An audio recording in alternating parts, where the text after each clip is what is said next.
प्रेम से बोलिए जय श्री हरि। आप सभी भक्तों को रमा एकादशी व्रत की हार्दिक शुभकामनाएं। आज की इस वीडियो में आप सभी श्रवण करेंगे कार्तिक कृष्ण पक्ष की रमा एकादशी व्रत की संपूर्ण कथा। आप सभी विष्णु भक्त की एकादशी व्रत रखने वाले हर भक्तों की कथा कहने वाले, सुनने वाले, हुक्कार भरने वाले सभी भक्तों की भगवान हर मनोकामना को पूर्ण करे। इसी मंगल कामना के साथ इस कथा को शुरू करते हैं। तो प्रेम से बोलिए विष्णु भगवान की जय। प्यारे भक्तों, हम कथा की शुरुआत करेंगे प्रथम पूज्य गणेश भगवान जी के साथ। तो प्रेम से बोलिए गणेश भगवान जी की जय। एक समय एक मेढक व मेढकी का जोड़ा था। इनमें से मेढकी हमेशा भगवान विनायक यानी गणेश जी की पूजा अर्चना करती थी। उन्हीं का नाम हर समय जपती रहती थी। यह देखकर मेढक को गुस्सा आता। एक बार उसने गुस्से में मेढकी को कहा कि तू पापी है जो हर समय पर पुरुष का नाम लेती है। इस पाप को करना बंद कर। धमकी भी दी, यदि आज के बाद विनायक जी का नाम लिया तो वह उसका सिर फोड़ देगा। कथा के अनुसार मेढकी इस बात से गणेश जी उससे नाराज हो जाते हैं। इसके बाद एक दिन राजा की एक दासी आती है और दोनों मेढक मेढकी जिस पानी में रहते हैं उसे एक पात्र में डालकर ले जाती है, जहां वह उस पानी को चूल्हे पर चढ़ा देती है। तभी मेढकी तो भगवान गणेश का नाम लेने से उबलते पानी में भी कष्ट नहीं पाती, लेकिन मेढक दर्द से करा उठता है। गर्म पानी में भी जब वह मेढकी को बिना कष्ट के देखता है तो वह उससे इसका कारण पूछता है। इस पर वह गणेश जी को ही उसका संकट दूर करने वाला बताते हुए मेढक को भी ऐसा ही करने को कहती है। ये सुन जान बचाने के लिए मेढक गणेश जी का नाम लेने लगता है। इससे गणेश जी प्रसन्न हो जाते हैं।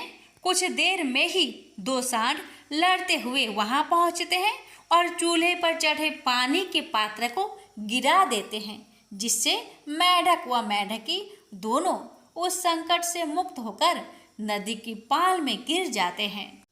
कथा के अंत में सबके साथ ये कहा जाता है कि गणेश जी महाराज ने जिस तरह मेढक व मेढकी का संकट दूर किया, वैसे ही वे सबका कष्ट दूर करे। धर्मराज युधिष्ठिर बोले कि हे भगवान, अब आप मुझे कार्तिक मास की कृष्णा पक्ष की एकादशी की कथा सुनाइए। इस एकादशी का नाम क्या है तथा इससे कौन सा फल मिलता है, सो सब विस्तार पूर्वक कहिए। श्री कृष्ण भगवान बोले कि हे राजन, कार्तिक मास की कृष्णा पक्ष की एकादशी का नाम रमा है। इसके व्रत से समस्त पाप नष्ट हो जाते हैं। इसकी कथा इस प्रकार है। प्राचीन काल में मुकुचुंद नाम का एक राजा राज्य करता था। उसके इंद्र, वरुण, कुबेर, विभीषण आदि मित्र थे। वह सत्यवादी तथा विष्णु भक्त था। उसका राज्य बिल्कुल निष्कंटक था। उसके एक उत्तम चंद्रभागा नामक लड़की उत्पन्न हुई।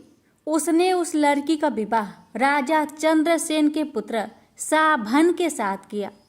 एक समय जबकि वह अपनी ससुराल में थी, एक एकादशी पड़ी। चंद्रभागा सोचने लगी कि अब एकादशी समीप ही आई है, परंतु मेरा पति अत्यंत कमजोर है, इसलिए यह व्रत नहीं कर सकता। परंतु मेरे पिता की कठिन आज्ञा है। जब दशमी आई तब राज्य में ढिंढोरा पिटा गया। उसको सुनकर शोभन अपनी पत्नी के साथ गया और बोला कि हे प्रिय, तुम मुझे कुछ उपाय बतलाओ, क्योंकि मैं व्रत करूंगा तो मैं अवश्य ही मर जाऊंगा। इस पर चंद्रभागा बोली, हे प्राणनाथ, मेरे पिताजी के राज्य में एकादशी के दिन कोई भी भोजन नहीं कर सकता है। यहाँ तक कि हाथी, घोड़ा, ऊंट, पशु आदि भी तृण अन्न जल आदि ग्रहण नहीं करते, फिर यह मनुष्य कैसे भोजन कर सकते हैं? यदि आप भोजन करना चाहते हैं तो दूसरे स्थान को चले जाइए, क्योंकि यदि आप इसी स्थान पर रहोगे तो आपको व्रत अवश्य ही करना पड़ेगा। उस पर शोभन बोला कि हे प्रिय, तुम्हारा कहना बिल्कुल सत्य है। मैं इस व्रत को अवश्य ही करूँगा। मेरे भाग्य में जो लिखा है वह होगा ही। ऐसा विचार करके उसने एकादशी का व्रत किया और वह भूख और प्यास से अत्यंत पीड़ित होने लगा। सूर्य भगवान भी अस्त हो गए और जागरण के लिए रात्रि हुई। वही रात्रि शोभन को दुख देने वाली थी। दूसरे दिन प्रातः से प्रथम ही शोभन चल बसा। राजा ने उसके मृतक शरीर को दहन करा दिया। चंद्रभागा अपने पति की आज्ञा अनुसार दहन ना हुई, परंतु पिता के घर में रहना उत्तम समझा। रामा एकादशी के प्रभाव से शोभन को मंद्राचल पर्वत पर धन्य धान्य से युक्त तथा शत्रु रहित एक उत्तम नगर प्राप्त हुआ। उसके महल में रत्न तथा स्वर्ण के खंभे लगे हुए थे। वहां पर स्वर्ण तथा मणियों के सिंहासन पर सुंदर वस्त्र तथा आभूषण से युक्त बैठा हुआ था। आभूषणों से युक्त गंधर्व तथा अप्सरा इसकी स्तुति कर रहे थे। उस समय राजा शोभन दूसरा इंद्र प्रतीत हो रहा था। एक समय मुकुचुंद नगर में रहने वाले एक सोम शर्मा नाम का ब्राह्मण तीर्थ यात्रा के लिए निकला। उसने घूमते घूमते उसको देखा। वह ब्राह्मण उसको अपने राजा का जमाई जानकर उसके निकट गया। राजा शोभन ब्राह्मण को देख आसन से उठ खड़ा हुआ और अपने ससुर तथा स्त्री चंद्रभागा की कुशलता को पूछने लगा।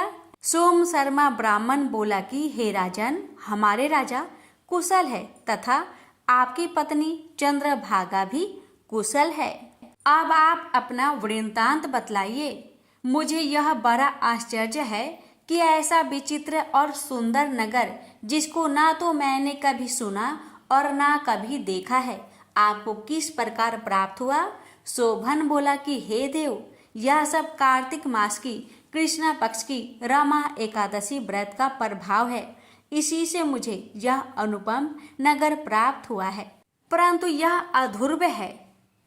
इस पर ब्राह्मण बोला कि हे राजन, यह अधूर्व क्यों है?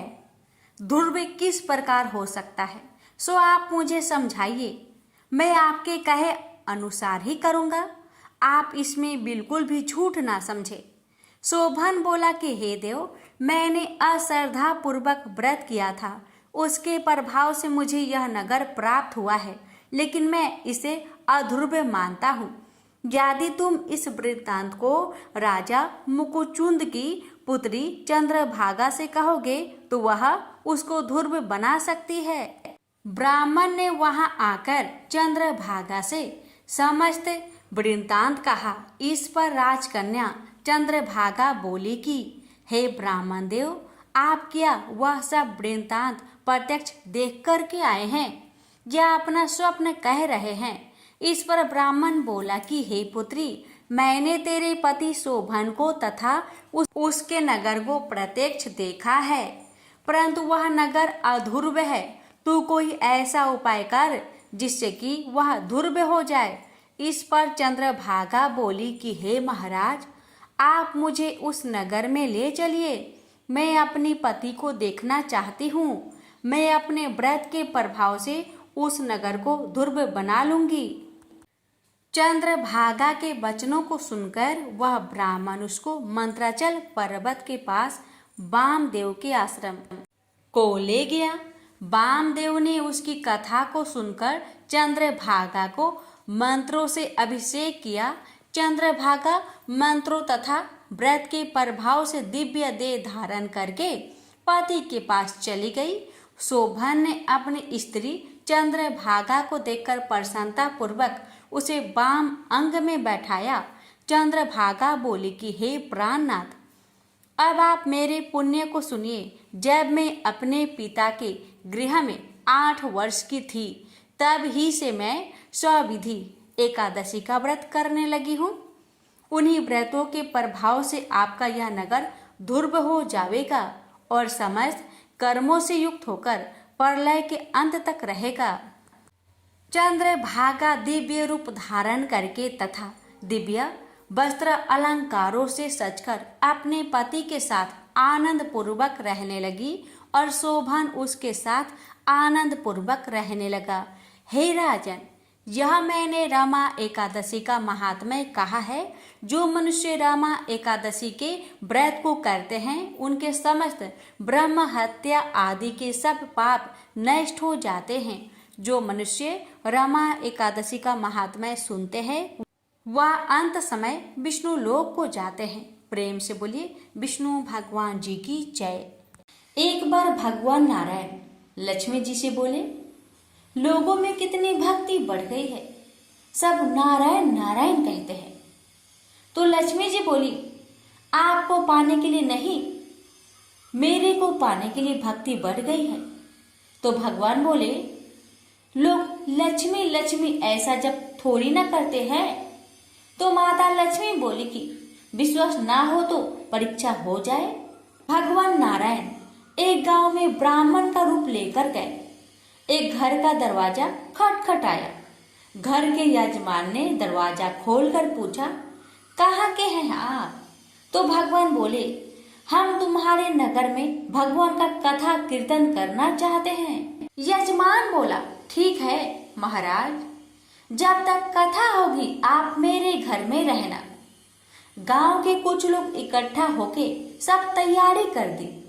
पहले दिन कुछ लोग आए, अब भगवान स्वयं कथा करते तो जल्दी बढ़ी। 2 रे 3 रे दिन और भी भीड़ हो गई। भगवान खुश हो गए कि कितनी भक्ति है लोगों में। लक्ष्मी माता ने सोचा, अब जाने जैसा है। लक्ष्मी माता ने बूढ़ी माता का रूप लिया और उस नगर पहुंची। एक महिला ताला बंद करके कथा में जा रही थी कि माता पहुंची। बोली, बेटी जरा पानी पिला दे। तो वो महिला बोली, माता जी 3:30 बजे हैं, मेरे को प्रवचन में जाना है। लक्ष्मी माता बोली, पिला दे बेटी थोड़ा पानी, बहुत प्यास लगी है। तो वो महिला लोटा भर के पानी लाई। माता ने पानी पिया और लोटा लौटाया तो सोने का हो गया था। महिला अचंभित हो गई कि लोटा था स्टील का और वापस लिया तो सोने का। कैसी चमत्कारी माता जी हैं। अब तो वो महिला हाथ जोड़ी करने लगी कि माता जी आपको भूख लगी होगी, खाना भी खा लीजिए। ये सोच के कि खाना खाएगी तो थाली भी कटोरी भी सोने की हो जाए। माता लक्ष्मी बोली, तुम जा बेटी, तेरा टाइम हो गया है। वो महिला प्रवचन में आई तो सही, लेकिन आसपास की महिलाओं को सारी बात बताई। अब महिलाएं को बात सुनकर चालू सत्संग में से उठ के गई। दूसरे दिन से कथा में लोगों की संख्या कम हो गई। तो भगवान ने पूछा कि लोगों की संख्या कैसे कम हो गई। किसी ने कहा, एक चमत्कारी माताजी आई हैं नगर में, जिसके घर दूध पीती तो गिलास सोने का हो जाता, थाली में रोटी सब्जी खाती तो थाली सोने की हो जाती। उसके कारण लोग प्रवचन में नहीं आते। भगवान नारायण समझ गए कि लक्ष्मी जी का आगमन हो चुका है। इतनी बात सुनते ही देखा कि जो यजमान सेठ जी थे वो भी उठ खड़े हुए और खिसक गए। पहुंचे माता लक्ष्मी जी के पास। बोले, माता मैं तो भगवान की कथा का आयोजन करता और लक्ष्मी जी माता आपने मेरे घर को छोड़ दिया। माता जी बोली, तुम्हारे घर तो मैं सबसे पहले आने वाली थी, लेकिन तुम्हारे घर में जिस कथाकार को ठहराया है ना, वो चला जाए तो मैं अभी आऊं। सेठ जी बोला, बस इतनी सी बात, अभी उनको धर्मशाला में कमरा दिलवा देता हूँ। जैसे ही महाराज कथा करके घर आए तो सेठ जी बोला, महाराज बिस्तरा बांधो, आपकी व्यवस्था धर्मशाला में कर दी है। महाराज बोले, अभी 2-3 दिन बचे हैं कथा के, यही रहने दो। सेठ बोला, नहीं नहीं, जल्दी जाओ, मैं कुछ नहीं सुनने वाला। इतने में लक्ष्मी जी भी आई। कहा कि सेठ जी, आप थोड़ा बाहर जाओ, मैं इनसे निपट लूं। माता जी बोली, प्रभु आप तो मान गए। भगवान नारायण बोले, हाँ लक्ष्मी, तुम्हारा प्रभाव तो है, लेकिन एक बात तुमको भी मेरी माननी पड़ेगी कि तुम तब आई जब संत के रूप में मैं यहाँ आया। संत जहाँ कथा करेंगे वहाँ लक्ष्मी तुम्हारा निवास जरूर होगा। प्रेम से बोलिए, लक्ष्मी नारायण की जय। नर और नारायण की कथा। प्रेम से बोलिए, विष्णु भगवान की जय। ब्रह्मा जी के मानस पुत्र धर्म का विवाह दक्ष की कन्या मूर्ति से हुआ था। इन्हीं मूर्ति की कोख से नर और नारायण का जन्म हुआ। बड़े होने पर नर और नारायण बद्रिका आश्रम चले गए और ईश्वर की कठिन तपस्या करने लगे। उनकी कठिन तपस्या से इंद्र घबरा गए। वे सोचने लगे, अगर ये नर और नारायण इस तरह कठिन तप करते रहे तो एक दिन इंद्रासन पाने का अधिकारी हो जाएंगे। मुझे इनकी तपस्या भंग करनी चाहिए। यह सोचकर इंद्र ने कामदेव को आदेश दिया, कामदेव, तुम अप्सराओं को लेकर बद्रिका आश्रम जाकर नर नारायण की तपस्या भंग कर दो। इंद्र की आज्ञा पाकर कामदेव अप्सराओं को साथ लेकर बद्रिका आश्रम पहुंचा और नर नारायण की तपस्या भंग करने की कोशिश करने लगा। लेकिन नर और नारायण पर कामदेव की माया का कोई प्रभाव नहीं पड़ा। निराश होकर कामदेव अप्सराओं सहित वापस इंद्र के वहां पहुंचा और बोला, देवराज, मैं अपनी कोशिश में असफल रहा। वो दोनों ऋषि भगवान भजन में इतने तल्लीन हैं कि उन पर हमारी किसी कोशिश का भी रत्ती भर भी असर नहीं हुआ। इंद्र बोले, कोई बात नहीं, मैं किसी अन्य तरीके से उन्हें साधना से विचलित करने की कोशिश करूंगा। इंद्र ने अनेक कोशिशें की, किंतु अपनी हर कोशिश में नाकामयाब रहा। पर इस बीच एक ऐसा संयोग बन गया कि इंद्र को अपनी मनचाही मुराद पूरी होते दिखाई देने लगी। एक दिन महर्षि च्यवन नकुलेश्वर तीर्थ में नर्मदा में स्नान करने पधारे। अभी उन्होंने जल पर पैर रखा ही था कि तभी एक सांप ने उनका पैर थाम लिया। महर्षि ने पैर छुड़ाने की बहुत कोशिश की, लेकिन पैर छोड़ने के बजाय सांप ने अपनी जकड़ में और तेज कर दी। वे दर्द से कराह उठे। आह, मेरा पूरा जिस्म सुन्न हो गया। अरे छोड़ दुष्ट, नहीं छोड़ता, जा, मैं तुझे श्राप देता हूँ कि इसी क्षण से तू विषहीन हो जाएगा। ऋषि के श्राप से सांप विषहीन हो गया। ऋषि भी बेहोश हो गए, लेकिन उसने ऋषि को नहीं छोड़ा। वह च्यवन को पाताल लोक ले गया। पाताल में पहुंचकर जब ऋषि को होश आया, उन्होंने चौंक कर चारों तरफ देखा। कुछ देर का ही समय बीता था कि कई दैत्य ऋषि के सम्मुख पहुंचे और उन्हें सादर प्रणाम कर दैत्यराज प्रहलाद के पास ले गए। दैत्यराज ने च्यवन ने ऋषि की बहुत आवभगत की और ऊंचे सिंहासन पर बैठाकर उनका आशीर्वाद लेते हुए कहा, मुनिवर, मेरा अहो भाग्य कि आपने दैत्य की इस नगरी में पधारकर हमें कृतार्थ किया। मेरे योग्य कोई सेवा हो तो बताइए। महर्षि च्यवन ने बोले, मैं यहाँ अपनी इच्छा से नहीं आया दैत्यराज, मुझे यहाँ पर एक भयंकर सांप ने खींच लाया है। प्रहलाद बोला, किसी भी बहाने से सही आप पाताल लोक पधारे तो सही, यही हमारे लिए बहुत गर्व की बात है। अब मैं आपको जल्दी वापस पृथ्वी पर न जाने दूंगा। प्रहलाद ने महर्षि की इतना सेवा शुश्रूषा की कि च्यवन ने खुश हो गए। एक दिन जब प्रहलाद च्यवन ऋषि की पैर दबा रहा था तो मुदित स्वर में ऋषि ने कहा, दैत्यराज, मैं तुम्हारी सेवा से बहुत प्रसन्न हूँ। तुम जो भी प्रश्न पूछना चाहते हो पूछ सकते हो। प्रहलाद बोला, महर्षि, बहुत दिनों से मैं तीर्थाटन के लिए जाने की सोच रहा हूँ, किंतु निर्णय नहीं ले पा रहा हूँ कि किस तीर्थ के दर्शन करने जाऊं। महर्षि बोले, पृथ्वी पर नैमिषारण्य, आकाश पर पुष्कर और पाताल में चक्र तीर्थ है। तुम इनमें से जहां भी चाहो जा सकते हो। प्रहलाद बोला, चक्र तीर्थ तो मैं हो आया हूँ, पुष्कर फिर कभी जाऊंगा। सबसे पहले मैं पृथ्वी पर नैमिषारण्य जाना चाहता हूँ। महर्षि बोले, यदि ऐसी ही तुम्हारी इच्छा है तो बेशक पहले वही हो आओ, मेरा आशीर्वाद तुम्हारे साथ है। प्रहलाद अपने दैत्य साथियों के साथ नैमिषारण्य पहुंचा। एक जगह पहुंचकर एक पेड़ की ओर इशारा करके सेनापति ने कहा, महाराज जरा उस पेड़ को तो देखिए, उसकी हर शाखा और तने पर तीर ही तीर घुसे हुए हैं। पेड़ के पास पहुंचकर प्रहलाद ने कहा, किसी पक्के धनुषधारी ने इस पर अभ्यास किया लगता है। हर तीर के नीचे एक बिंधा हुआ नाग। यह तो सरासर हमारी बेइज्जती है। नाग हमारे मित्र हैं, इसलिए जिसने भी इस नागों को इतनी बेदर्दी से मारा है वह हमारा दुश्मन है। कभी पेड़ की झुरमुट से उन्हें 2 तपस्वी निकलते दिखाई दिए, जिनके कंधों पर धनुष बाण थे और जिन्होंने गले में सूत की मालाएं पहनी हुई थी। उनके पास जाकर प्रहलाद ने पूछा, तुम दोनों कौन हैं और इस घनघोर जंगल में क्या कर रहे हो? उन व्यक्तियों ने उत्तर दिया, मैं नर हूँ और ये नारायण है। हम इस जंगल में तपस्या करते हैं और शस्त्र अभ्यास भी। प्रहलाद बोला, उस पेड़ पर जो बाने से बिधे हुए नाग है, क्या उन पर भी तुम दोनों ने ही अभ्यास किया है? नारायण बोले, हाँ, परंतु तुम कौन हो और यह प्रश्न किस लिए कर रहे हो? प्रहलाद ने उत्तर दिया, मैं दैत्यराज प्रहलाद हूँ।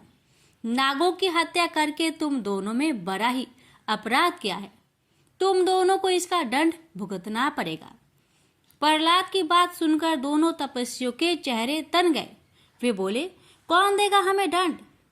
हमें दंड देने वाला भी विश्व में पैदा नहीं हुआ है। अपना रास्ता नापो दैत्याधापति। नर नारायण की बातें सुनकर दैत्यराज प्रहलाद गुस्से से बोला, तुम दोनों तपस्वियों की इतनी मजाल कि दैत्यराज के सम्मान को ठेस पहुंचाओ। ठहरो, मैं तुम्हें अभी दंड देता हूँ। जा कहकर दैत्यराज प्रहलाद ने अपने धनुष पर तीर चढ़ाकर नर की ओर चला दिया, लेकिन नारायण ने उसके तीर को इतनी तेजी के साथ रास्ते में ही काट फेंका कि प्रहलाद भौंकचक्का रह गया। फिर तो दैत्यराज प्रहलाद और नर नारायण के बीच घनघोर युद्ध छिड़ गया। दैत्य सेनापति के संकेत पर एक बड़ी सेना ने नर नारायण को चारों ओर से घेर लिया। नर नारायण अपने तीरों से दैत्यों पर इतनी विकट बाण वर्षा की, दैत्य घबरा गए। दोनों ओर से अग्नि बाण छूटने लगे, पहाड़ टूट टूट कर गिरने लगे, नदियों का जल उछलने लगा, धरती रह रहकर कांप उठी।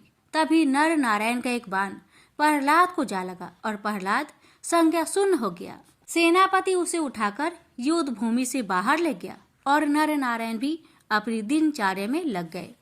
होश आने पर प्रहलाद को अपनी स्थिति का पता लगा तो उसे बहुत दुख हुआ। उसने सोचा, इतना बड़ा धनुर्धारी होते हुए भी मैं उन 2 तपस्वियों से कैसे मात खा गया। भगवान विष्णु के पास चलूं और उन्हीं से इस रहस्य का पता चलेगा। यह सोचकर प्रहलाद भगवान विष्णु के पास पहुंचा और बोला, देव, आपका परम भक्त और अस्त्र शस्त्र चालन में प्रवीण होते हुए भी उन 2 तपस्वियों ने मुझे कैसे हरा दिया? मैं इस रहस्य को जानना चाहता हूँ। विष्णु बोले, प्रहलाद, तुम तो सिर्फ मेरे भक्त ही हो, किंतु वे दोनों तो मेरे ही स्वरूप है। फिर तुम उन दोनों से कैसे जीत सकते थे? प्रहलाद ने विनय पूर्वक कहा, मुझे क्षमा कर दे प्रभु, मुझे इस बात का पता नहीं था कि वे दोनों आप ही के स्वरूप है। परंतु देव, मैंने युद्ध में उन्हें पराजित करने की प्रतिज्ञा की हुई है। अब उस प्रतिज्ञा का क्या होगा? विष्णु बोले, तुम उन्हें एक दूसरे ढंग से भी पराजित कर सकते हो प्रहलाद। वह कैसे देव? प्रहलाद ने प्रश्न किया। विष्णु बोले, उनकी पूजा आराधना करके उन्हें प्रसन्न करो। अगर वे प्रसन्न हो गए तो समझ लो तुम्हारी विजय हो गई। भगवान विष्णु की बात सुनकर प्रहलाद पुनः नैमिषारण्य में पहुंचा और पूरी भक्ति भाव से नर नारायण की आराधना करने लगा। उसकी कठिन साधना से प्रसन्न होकर नर नारायण ने उसे दर्शन दिए। फिर बोले, हम तुम्हारी आराधना से प्रसन्न हुए दैत्यराज, लेकिन तुमने तो हमें पराजित करने की प्रतिज्ञा की थी। अब हमारी आराधना किस लिए कर रहे हो? प्रहलाद बोला, पहले मुझे आपके वास्तविक स्वरूप का पता नहीं था देव, लेकिन जब भगवान विष्णु ने मुझे बताया कि आप दोनों उन्हीं के प्रति स्वरूप है तो मेरी आंखें खुल गई। मुझे क्षमा कर दीजिए। नर नारायण बोले, हमने तुम्हें क्षमा कर दिया और अब पराजित पुरुष के रूप में हम तुम्हें आशीर्वाद देते हैं कि तुम अक्षय, अविनाशी और अजर अमर रहोगे। इस पृथ्वी पर जब तक एक भी विष्णु भक्त मौजूद रहेगा, उसके भक्त के रूप में तुम्हें हमेशा याद करता रहेगा। प्रहलाद को आशीर्वाद देकर नर नारायण अदृश्य हो गए और प्रहलाद वापस पाताल पहुंचा और दूसरे ही दिन हिरण्याक्ष के पुत्र अंधक को दैत्य का राजपाट सौंपकर वन गमन कर गया। अपना शेष जीवन अपने हरि भजन में व्यतीत किया और हरि कृपा से अंत में बैकुंठ धाम को गया। नर नारायण की वास्तविक स्वरूप का ज्ञान होते ही इंद्र को अपनी भूल का आभास हो गया और उन्होंने फिर नर नारायण की तपस्या में कोई विघ्न डालने की कुचेष्टा नहीं की। प्रेम से बोलिए विष्णु भगवान की जय। गर्भ गीता पाठ। जो भी प्राणी इस गर्भ गीता का सद्भावना से विचार मनन करता है, वह फिर गर्भ में नहीं आता, उसे मोक्ष प्राप्त होती है। तो आइए प्यारे भक्तगणों, आज पूर्णिमा तिथि पर श्रवण करें श्री गर्भ गीता पाठ। श्री कृष्ण भगवान जी का वचन है, जो प्राणी इस गर्भ गीता का सद्भावना से विचार मनन करता है, सो पुरुष फिर गर्भवास में नहीं आता है। अर्जुन कहते हैं, हे कृष्ण भगवान, यह प्राणी जो गर्भ विषय में आता है, सो किस दोष के कारण आता है? हे प्रभु जी, जब यह जन्मता है तब इसको जरा आदि रोग लगते हैं, फिर मृत्यु होती है।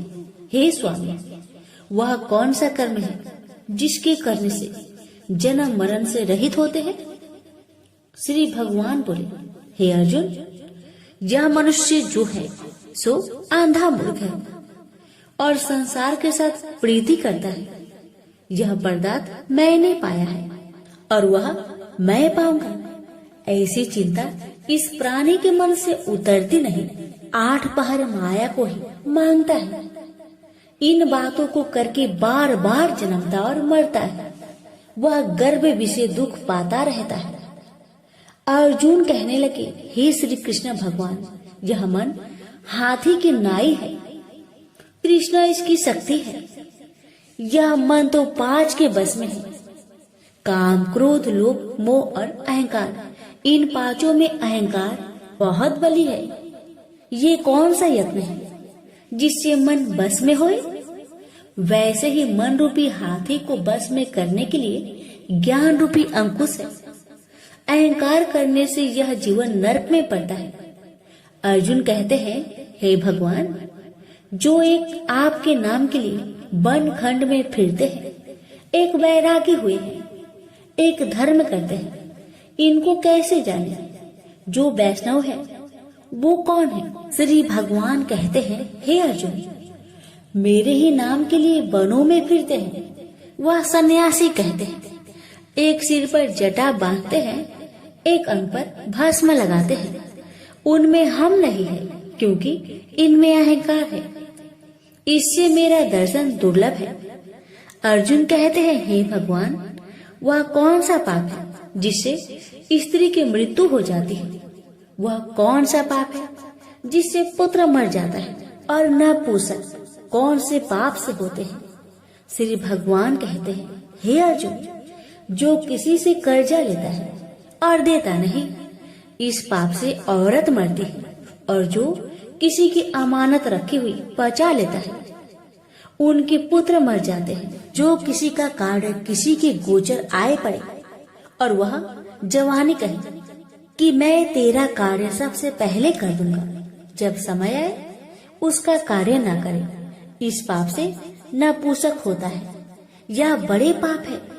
अर्जुन कहते हैं, हे भगवान, कौन से पाप से मनुष्य सदैव रोगी रहता है?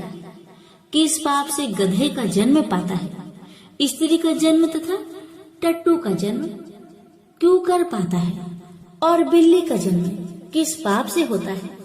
श्री भगवान कहते हैं, अर्जुन, जो भी मनुष्य कन्यादान करते हैं और इस दान में मूल्य लेते हैं, वो दोषी हैं।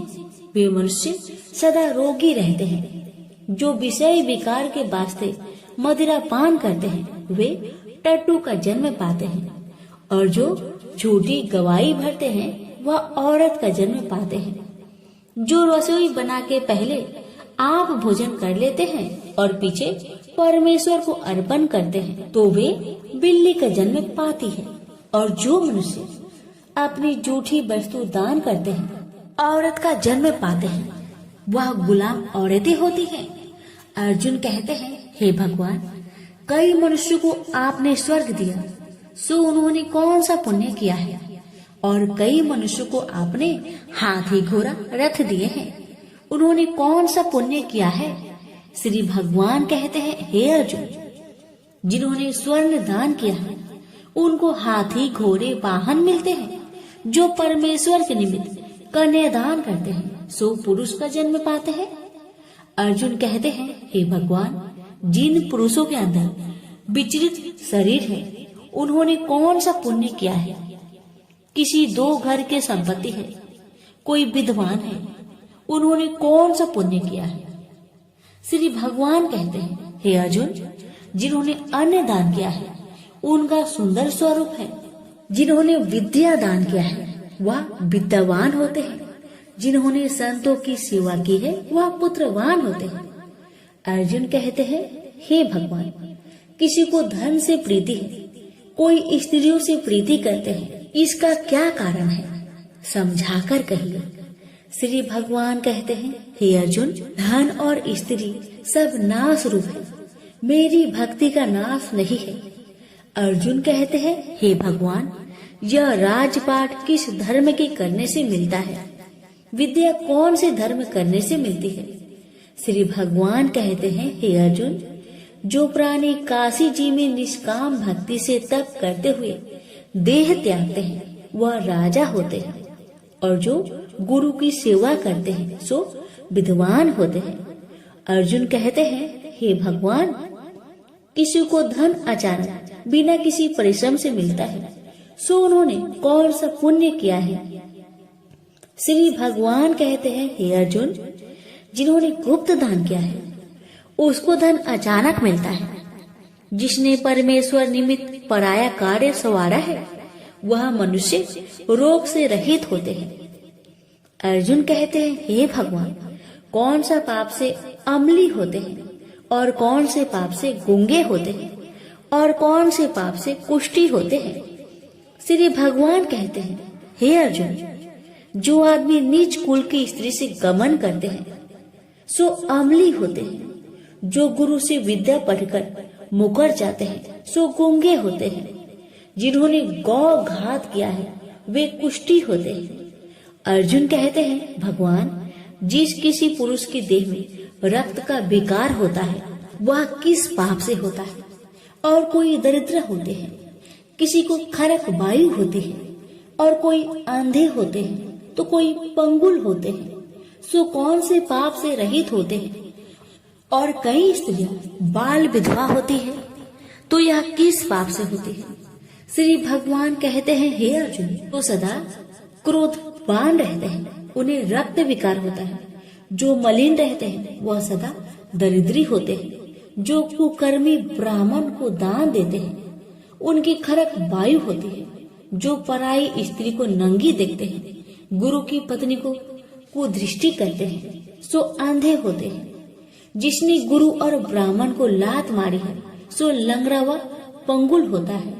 जो औरत अपने पति को छोड़कर पराये पुरुष से संग करती है सो वह बाल विधवा होती है। अर्जुन कहते हैं, हे भगवान, आप पर ब्रह्मा हो, आपको नमस्कार है। आगे मैं आपको संबंधी जानता था, परंतु अब मैं ईश्वर रूप में जानता हूँ। हे पर ब्रह्मा, गुरु दीक्षा कैसी होती है सो कृपा करके मुझसे कहिए। श्री भगवान कहते हैं, हे अर्जुन, तुम धन्य हो, तुम्हारे माता पिता भी धन्य हैं, जिनके तुम ऐसे पुत्र हो।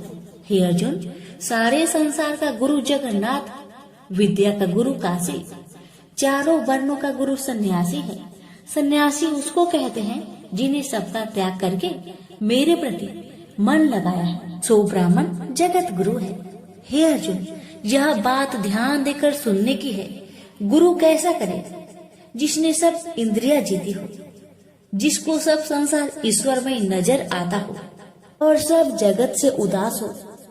ऐसा गुरु करे जो परमेश्वर को जानने वाला हो और उस गुरु की पूजा सब तरह से करे। हे अर्जुन, जो गुरु काम भक्त होता है और जो प्राणी गुरु की पूजा सब तरह से करे।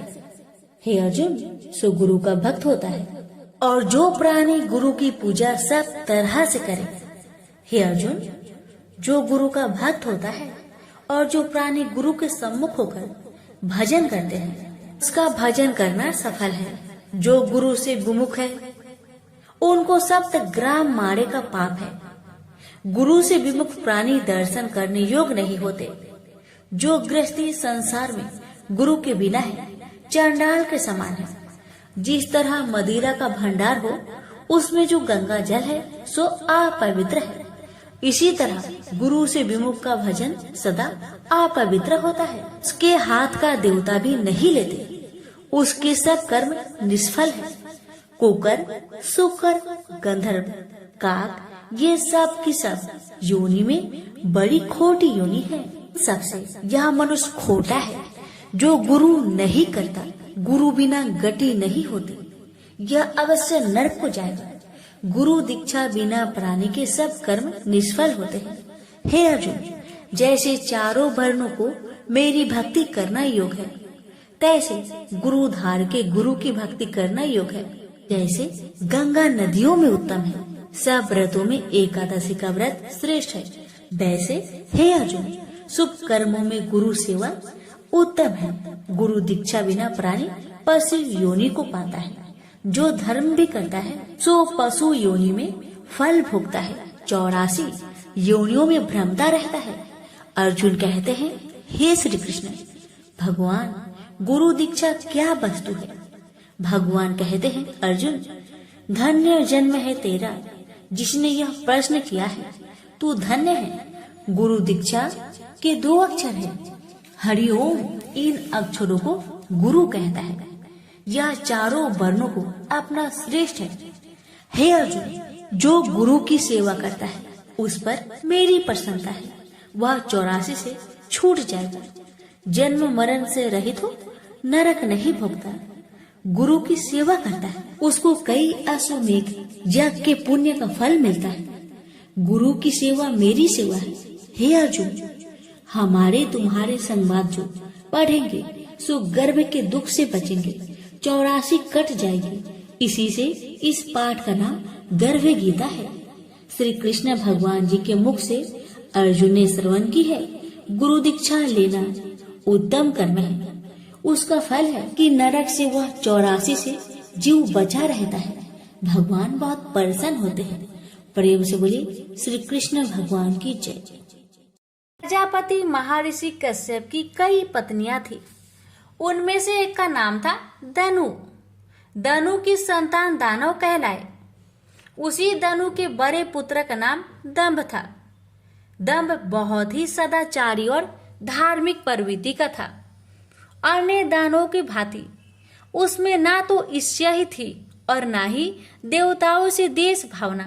वह विष्णु का भक्त था और उन्हीं की आराधना किया करता था। लेकिन उसे एक ही चिंता सताती रहती थी कि उसके कोई पुत्र न था। आचार्य शुक्र ने उसे श्री कृष्ण मंत्र की दीक्षा दी।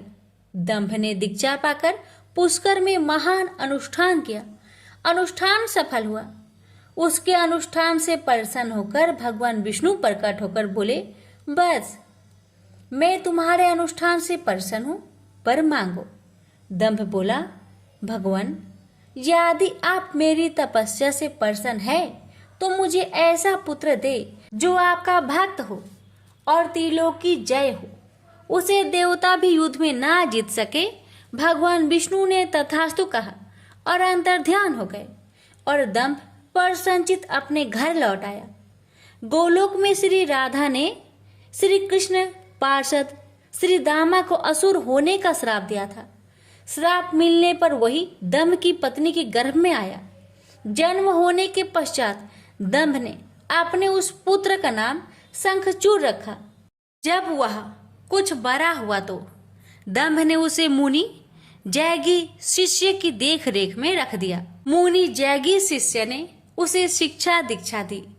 अपनी कुमार अवस्था में ही शंखचूड़ पुष्कर में पहुंचा और उस महान धार्मिक तप स्थली में ध्यान मग्न रहकर वर्षों तक ब्रह्मा जी की तपस्या करता रहा। उसकी घोर तपस्या से प्रसन्न होकर ब्रह्मा जी प्रकट होकर बोले, वत्स, मैं तुम्हारी तपस्या से प्रसन्न हूँ, वर मांगो। पितामह, मुझे ऐसा वरदान दीजिए कि मुझे देवता पराजित ना कर सके। शंखचूड़ ने कहा। ब्रह्मा जी ने उसे ऐसा ही वरदान दिया और श्री कृष्ण कवच प्रदान करते हुए उसे आदेश दिया, शंखचूड़, तुम बद्रिका आश्रम चले जाओ, वहां तुम्हारा भाग्य का सितारा उदय होने की प्रतीक्षा कर रहा है। आदेश मानकर शंखचूड़ बद्रिका आश्रम पहुंचा। वहां महाराज धर्मध्वज की पुत्री तुलसी भी तपस्या कर रही थी। दोनों का आपस में परिचय हुआ और ब्रह्मा जी की इच्छा अनुसार दोनों का विवाह हो गया। अपनी पत्नी को लेकर शंखचूड़ पुनः दैत्यपुरी लौट गया। शुक्राचार्य ने उसे दानवों का आधिपति बना दिया। सिंहासन पर बैठते ही उसने अपना साम्राज्य बढ़ाने के लिए देवलोक पर चढ़ाई कर दी। ब्रह्मा जी के वरदान के कारण वह अजय हो चुका था। देवताओं को उसे हराने में कोई कठिनाई नहीं हुई। उसने अमरावती पर कब्जा जमा लिया। इंद्र अमरावती छोड़कर भाग निकले। देवता उसके डर से कंदराओं में जा छुपे। शंखचूड़ तीनों लोकों का शासक हो गया और सब लोकपालों का कार्य भी उसने संभाल लिया। उसने अपनी प्रजा की भलाई के लिए अनेक कार्य किए। प्रजा उससे बहुत प्रसन्न थी। सर्वत्र सुख और शांति थी, क्योंकि शंखचूड़ स्वयं भी कृष्ण भगवान का भक्त था। अतः उसकी प्रजा भी भगवान कृष्ण पर पूरी आस्था रखने लगी। उसके राज्य से अधर्म का नाश हो गया। प्रजा इंद्र और देवताओं को भूलने लगी। इससे देवताओं को बहुत क्षोभ हुआ। इंद्र पितामह ब्रह्मा के पास पहुंचकर बोले, पितामह, आपने शंखचूड़ को अभय होने का वरदान देकर उसे निरंकुश बना दिया है। वह अमरावती पर कब्जा जमाए बैठा है। देवता डर डर की ठोकरें खा रहे हैं। हमें बताए हम क्या करें। पितामह बोले, सुरेंद्र, शंखचूड़ धार्मिक और रीति से अपना शासन चला रहा है। प्रजा उससे प्रसन्न है। उसके राज्य में प्रजा सुखी और संपन्न है। हमें उससे कोई शिकायत नहीं है। इंद्र बोले, यह सब तो ठीक है पितामह, लेकिन क्या हम यूं ही भटकते रहे?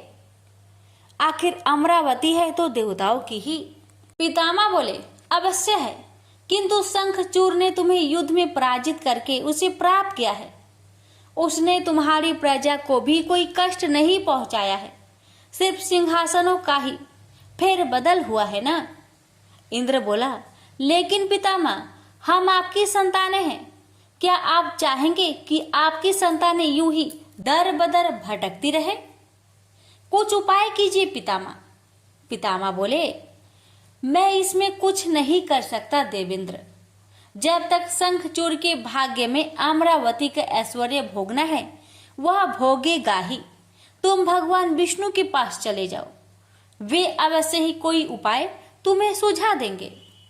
वहां से निराश होकर इंद्र विष्णु भगवान के पास पहुंचे और उनकी स्तुति करने लगे और बोले, भगवान, देवता इस समय भारी संकट में हैं।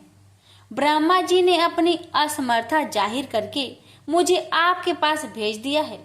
कुछ कीजिए प्रभु, अन्यथा संपूर्ण देव जाति ही नष्ट हो जाएगी।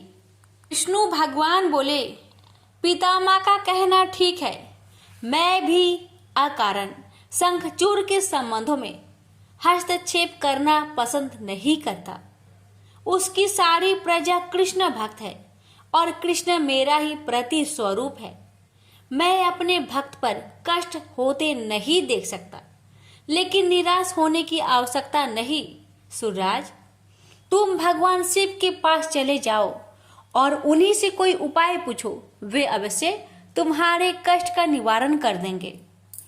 विष्णु भगवान की बात सुनकर इंद्र निराश भाव से बैकुंठ से निकल आए।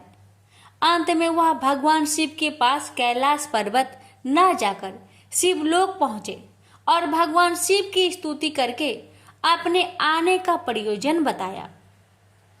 भगवान शिव ने उसकी बात सुनी और उसे आश्वस्त किया। धैर्य रखो सुरराज, तुम्हारा सिंहासन तुम्हें अवश्य प्राप्त होगा। मैं गंधर्वराज चित्ररथ को अभी दूत बनाकर शंखचूड़ के पास रवाना करता हूँ। शिव के आदेश अनुसार गंधर्वराज चित्ररथ शंखचूड़ के राजधानी पहुंचा। उस समय शंखचूड़ अपने सिंहासन पर विराजमान था। चित्ररथ ने उसका अभिवादन करने के पश्चात अपने आने का कारण बताया। दैत्यराज, मैं गंधर्वराज चित्ररथ हूँ और भगवान शिव का एक संदेश लेकर आपके पास आया हूँ। यह सुनकर शंखचूड़ के चेहरे पर आश्चर्य झलक आया। शिव के दूत को सामने पाकर वह सिंहासन से उठकर बोला, मेरा अहोभाग्य है कि भगवान शिव ने मुझे किसी योग समझा। आप संदेश सुनाए। क्या संदेश भेजा है भगवान रुद्र ने? गंधर्वराज बोला, दैत्यराज, भगवान शिव का संदेश है कि तुम देवताओं का राज्य उन्हें वापस लौटा दो और उनके अधिकार उन्हें दे दो। भगवान शिव ने देवों को अभय होने का वचन दिया है। शंखचूड़ बोला, गंधर्वराज, भगवान शिव से मेरा प्रणाम कहना और उनसे कह देना कि शंखचूड़ के हृदय में आपके लिए बहुत ही ज्यादा श्रद्धा है, परंतु यदि उन्होंने इंद्र के बहकावे में आकर मुझे दंडित करने का निश्चय किया है तो मैं उनकी बात नहीं मानूंगा और उनसे भी युद्ध करने के लिए तैयार हो जाऊंगा। चित्ररथ वापस लौटा और उसने भगवान शंकर को शंखचूड़ का उत्तर सुनाया। यह सुनकर शिव क्रोधित हो गए और अपने गणों को युद्ध का आदेश दे दिया। उधर शंखचूड़ ने अपने पुत्र का अभिषेक कर उसे दानवाधिपति बना दिया और अपनी पत्नी से बोला, मैंने युद्ध स्वीकार कर लिया है देवी, ईश्वर करे युद्ध में हमारी विजय हो। अब मुझे अनुमति दो, मेरी सेनाएं तैयार है। शंखचूड़ अपनी सेनाओं लेकर युद्ध भूमि में जा पहुंचा। दोनों सेनाओं गोमतत्र पर्वत के समीप एक दूसरे के आमने सामने आ खड़ी हुई। भगवान शिव ने शंखचूड़ के पास एक बार फिर संदेश भेजा कि वह नादानी ना करे और युद्ध से दूर रहकर उनकी बात मान ले, किंतु शंखचूड़ न माना और दोनों सेनाओं में घनघोर युद्ध छिड़ गया। भगवान शिव और शंखचूड़ आमने सामने डट गए। दोनों में अनेक अस्त्र शस्त्रों से युद्ध होने लगा। फिर भगवान शिव ने जैसे ही शंखचूड़ का वध करने के लिए त्रिशूल उठाया तो आकाशवाणी हुई, देवाधिदेव आप प्रलयंकर है, सर्वसमर्थ है, किंतु आपको मर्यादा की रक्षा करनी चाहिए। श्रुति की मर्यादा को नष्ट ना करे। जब तक शंखचूड़ के पास हरि का कवच है और जब तक उसकी पतिव्रता पत्नी मौजूद है तब तक उस पर बुढ़ापा नहीं आ सकता और ना ही उसकी मृत्यु हो सकती है। आकाशवाणी के खत्म होते ही शिव का त्रिशूल अपने आप रुक गया। तभी भगवान विष्णु प्रकट हुए। शिव से बोले, भगवान आपने तो मुझे बड़े धर्म संकट में डाल दिया है। आप ही ने तो इंद्र को मेरे पास भेजा और जब मैंने उसे अभय करने के लिए युद्ध आरंभ किया तो अब आपका ही कवच आड़े आ रहा है। अब आप ही कोई उपाय सोचिए। विष्णु बोले, शंखचूड़ के श्राप का समय अब समाप्त होने ही वाला है। भगवान अब इसे असुर योनि से मुक्त करके गोलोक भेजना पड़ेगा। यह कृष्ण भक्त है और कृष्ण मेरा ही प्रति स्वरूप है, अतः इसे वापस गोलोक भेजना होगा। फिर विष्णु ने एक ब्राह्मण का वेश धारण किया और शंखचूड़ के पास पहुंचकर बोले, दानवराज मैं एक निर्धन ब्राह्मण हूँ, कुछ पाने की आस के लिए आपके पास आया हूँ। शंखचूड़ बोला, मांगो वृषभवर, जो भी मेरे पास है उसे दे देने में मुझे किंचित भी विलंब नहीं लगेगा। मेरा सिर भी मांगोगे तो वह भी देने से मैं इनकार नहीं करूंगा। आप आदेश तो दो। ब्राह्मण भेषधारी विष्णु बोले, दैत्यराज मुझे आपका सिर नहीं आपका कवच चाहिए। बोलिए, देंगे अपना कवच। शंखचूड़ ने अपना कवच उतारकर ब्राह्मण भेषधारी विष्णु को सौंपते हुए कहा, अवश्य यदि भगवान कृष्ण की ऐसे ही इच्छा है तो ऐसा ही होगा। आप कवच ले जाइए। ब्राह्मण वेशधारी विष्णु कवच लेकर दैत्यपुरी पहुंचे। फिर उन्होंने शंखचूर का वेश धारण किया और राजमहल में जाकर शंखचूर की पत्नी तुलसी के पास पहुंचे। तुलसी ने उन्हें अपना पति ही समझा और उनका स्वागत किया। उस रात विष्णु शंखचूर के महल में ही ठहरे। अचानक ही पतिव्रता तुलसी को धोखे का आभास हुआ। वह चौंक कर बिस्तर से उठी, बोली, कौन है तू और मेरे साथ छल करने का तुम्हें साहस कैसे हुआ? जल्दी बोल, अन्यथा अपने पतिव्रत तेज से अभी भस्म करती हूँ। विष्णु अपने वास्तविक रूप में प्रकट हो गए। उन्होंने तुलसी को समझाते हुए कहा, सुनो जी, तुम्हारे पति का समय पूरा हुआ। एक श्राप के कारण ही उसे असुर योनि में आना पड़ा था। अब से वह गोलोक में रहेगा, क्योंकि तुम्हारा पतिव्रत धर्म ही उसकी रक्षा कर रहा था। इसलिए मुझे छल करके तुम्हें कलुषित करना पड़ा। तुलसी रोते हुए बोली, यह आपने अच्छा नहीं किया भगवान। क्यों मेरे साथ छल करके मेरा अस्तित्व नष्ट किया? मैं श्राप देती हूँ कि आज से आपको भी पत्थर बन जाना पड़ेगा। आप में दया ममता नहीं है, आप पत्थर है पत्थर। विष्णु बोले, और मैं भी तुम्हें वर देता हूँ तुलसी कि मेरे पत्थर बन जाने पर तुम्हें भी मेरे पास ही स्थान मिलेगा। भविष्य में लोग तुलसी और शालिग्राम की पूजा करेंगे। तुलसी के बगैर शालिग्राम की पूजा अधूरी रहेगी। उसके बाद विष्णु अंतर्ध्यान हो गए और युद्ध भूमि में खड़े शिव को अपनी दिव्य शक्ति से सब कुछ बता दिया।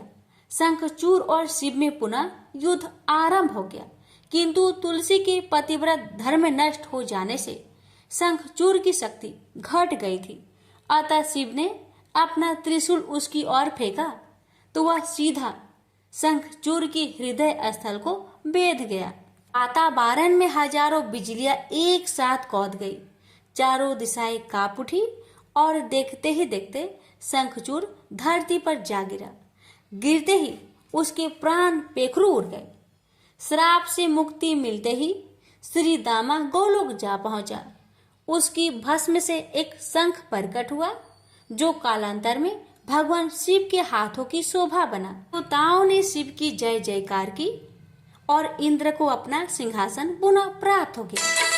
प्रेम से बोलिए, हर हर महादेव। माता पार्वती की जय, लक्ष्मी नारायण की जय, तुलसी माता की जय, शालिग्राम भगवान की जय। अब आइए प्यारे भक्तों, श्रवण करते हैं एकादशी की आरती। ओम जय एकादशी, जय एकादशी, जय एकादशी माता। विष्णु पूजा व्रत को धारण कर शक्ति मुक्ति पाता। ओम जय एकादशी माता, तेरे नाम गिनाऊं देवी, भक्ति प्रदान करने। गण गौरव की देनी माता, शास्त्रों में बरनी। ओम जय एकादशी माता, मार्गशीर्ष के कृष्णा पक्ष की उत्पन्ना विश्वातारिणी जन्मी। शुक्ल पक्ष में हुई मोक्षदा मुक्तिदाता बनाई।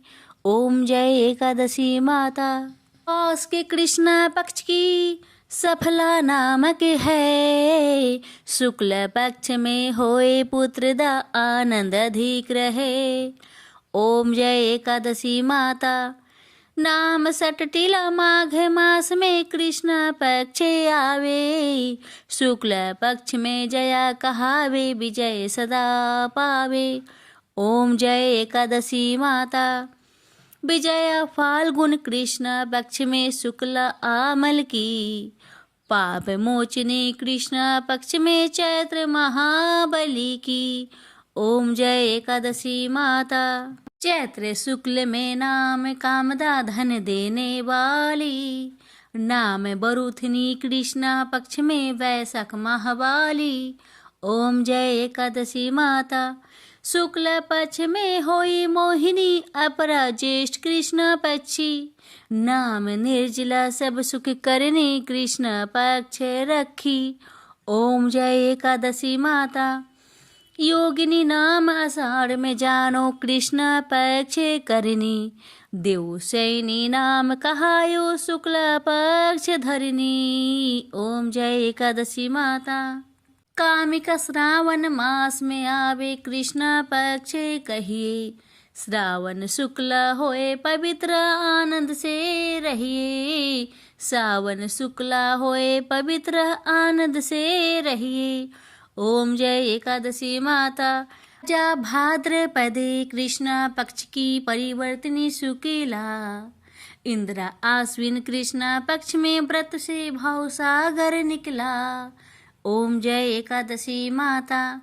पापंकुशा है शुक्ला पक्ष में आप हरण हारी, रमा मास कार्तिक में आवे सुखदायक भारी। ओम जय एकादशी माता। देवोत्थानी शुक्ला पक्ष की दुख ना सके मैया, देवोत्थानी शुक्ला पक्ष की दुख ना सके मैया। पावन मास में करूँ विनती पार करो नैया, पावन मास में करूँ विनती पार करो नैया। ओम जय एकादशी माता।